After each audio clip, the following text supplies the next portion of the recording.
तो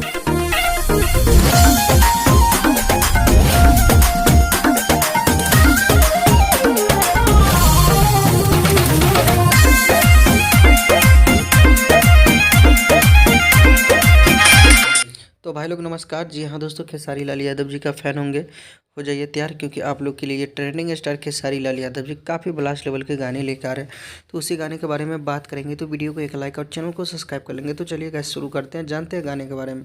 गाने का नाम है गजबे डोल है। इस गाने को गाए हैं खेसारी लाल यादव जी और प्रियंका सिंह जी। और दोस्तों बताना चाहूँगा, गीत है अभिषेक भोजपुरिया जी का और म्यूजिक से सजाया है जय गुरुदेव जी ने। इस गाने को जो है 30 सीरीज़ के भोजपुरी यूट्यूब चैनल से रिलीज़ किए जाएंगे, जो कि काफ़ी ज़बरदस्त लेवल का गाना है। और इस गाने में नजर आएंगे आप लोग का ट्रेंडिंग स्टार खेसारी लाल यादव जी और सौम्या पांडे जी। तो बेहतरीन गाना है, वीडियो कलर है, तो आप लोग अपना प्यार और सपोर्ट जरूर दिखाएगा और साथ में कमेंट करके बताइए गाना कैसा लगा। वैसे खेसारी लाल यादव जी का एक गाना नहीं सुना है तो जाके सुनिए, जिस गाने का नाम है हारमोनिया, जो कि काफ़ी तहलका मचा रहा है इस समय यूट्यूब पे और ट्रेंडिंग सेक्शन में भी बार बार आ रहे हैं, जो कि गाना काफ़ी बेहतरीन सा है। आप लोग जाके सुनिए और कमेंट करके बताइए। बहुत जल्दी उस गाने को जो है 50 मिलियन करवा दीजिए। आज का अपडेट में बस इतना ही, मिलेंगे नेक्स्ट अपडेट में।